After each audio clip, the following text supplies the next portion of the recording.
नमस्कार, वैशाली रेसिपी मराठीमध्ये मी वैशाली तुमच्या मनापासून स्वागत करत आहे। आज आपण कोरमापुरीची रेसिपी पाहणार आहोत। तर मी इथं पॅन गरम करायला ठेवलेला आहे। 2 चमचे आपण तेल घालून घेऊया।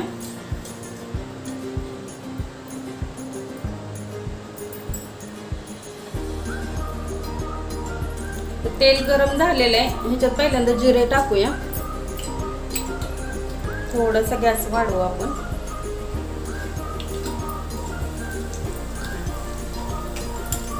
थोडी कढीपत्त्याची पानं, 2 ते 3 तेजपत्ता आणि थोडा 1 चिमूटभर हिंग, 1 ते 1.5 चमचा अद्रक आणि लसूणची ठेचून अशी मी पेस्ट बनवून घेतली। तुम्ही पेस्ट जरी टाकली तरी पण चालते। आणि याचा कच्चापणा जाईपर्यंत ह्याला परतून घ्यायचं चांगलं।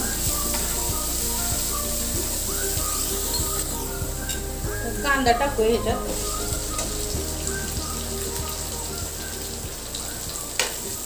कांदा चांगला गोल्डन कलर येईपर्यंत भाजून घेऊया।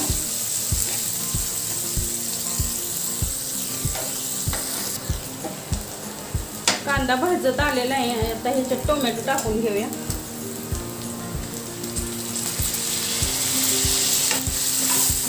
थोडं ह्याच्यात मीठ टाकूया म्हणजे टोमॅटो पटकन सॉफ्ट होईल।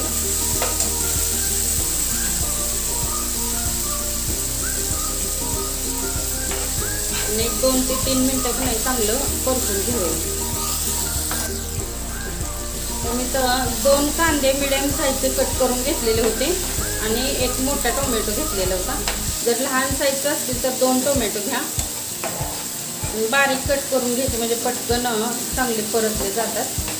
ह्याच्यात आपण कोरडे मसाले घालूया आता।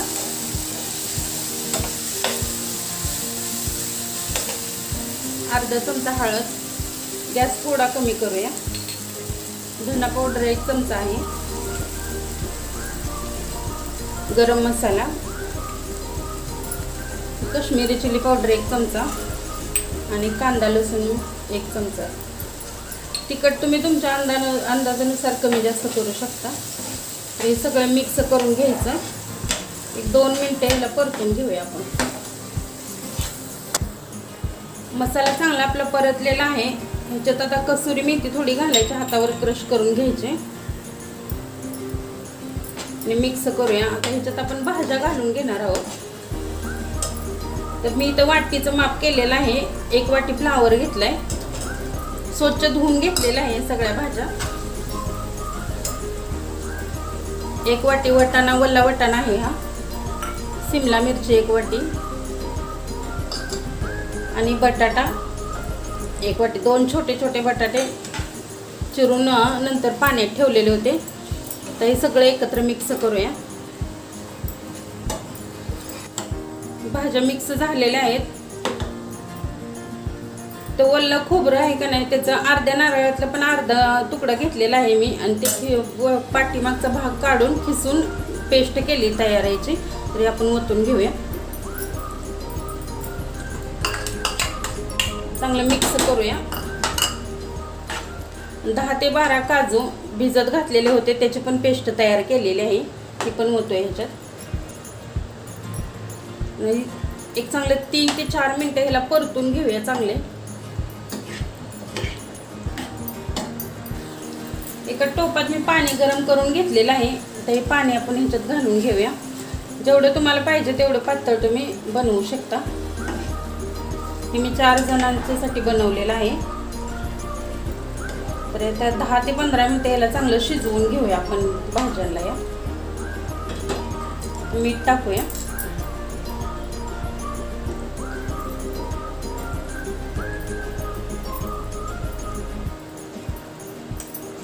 गॅस थोडा कमी करूया आणि थोडा अर्ध झाकण ठेवूनच याला शिजवून घ्यायचं।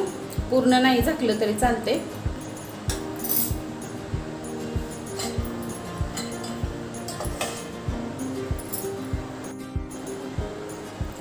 भाजी शिजत तोपर्यंत आपण पुरी बनवण्याचे पीठ मळून घेऊया। तर हे मैदा घेतलेला आहे मी 2 वाट्या, तुम्ही गव्हाचं पीठ सुद्धा घेऊ शकता। तर ह्याच्यामध्ये 2 ते 3 चमचे रवा घालून घ्या, बारीक रवा टाकायचा. मीठ टाकूया चवीनुसार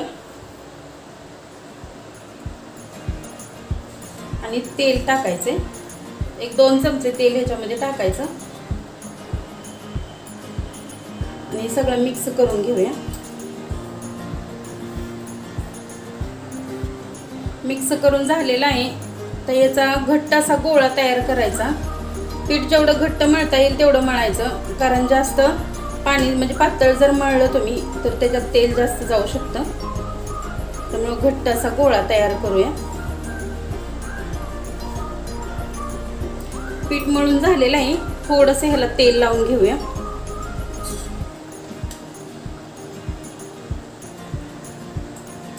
थोडं मळून घ्यायचं. नंतर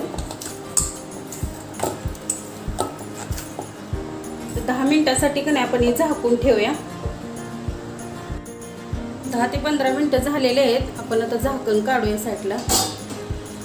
वाव, मस्त वास सुटलेला आहे. बघूया शिजली का भाजी. बटाटा शिजलेला आहे. सगळ्याच भाज्या चांगल्या शिजलेल्या आहेत. तर ह्याच्यात थोडी आता कोथिंबीर टाकून घेऊया. गॅस बंद करूया. तरी भाजी आपली तयार झालेली आहे. थंड होण्यासाठी साईडला ठेवून देऊया. पीठ भिजलेलं आहे.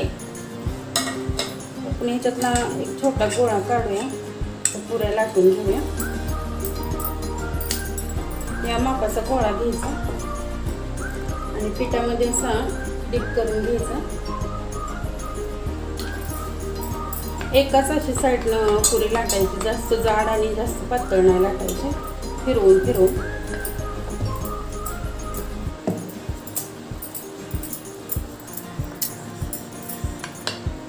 तर या मापाची पुरी का नाही लाटून घ्या. तर मी राहिलेल्या पुऱ्या लाटून घेते. तेल गरम करण्यासाठी ठेवलंय मी. आपण बघूया छोटासा पिठाचा गोळा टाकून गरम झालंय का तेल. तर तेल गरम झालेलं आहे. आता पुऱ्या आपण तळून घेऊया.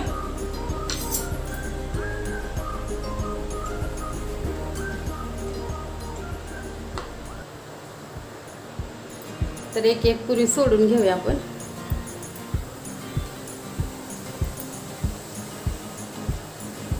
थोडं थोडं तेल असं ह्याच्यावर टाकत राहायचं. थोडं दाबलं का नाही म्हणजे पुरी चांगली फुगती.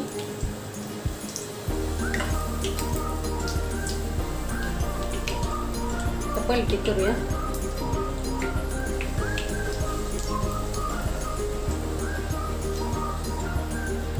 पुरी चांगली तळलेली आहे. आता काढून घेऊया आपण आणि दुसरी एक पुरी आपण तळून घेऊया.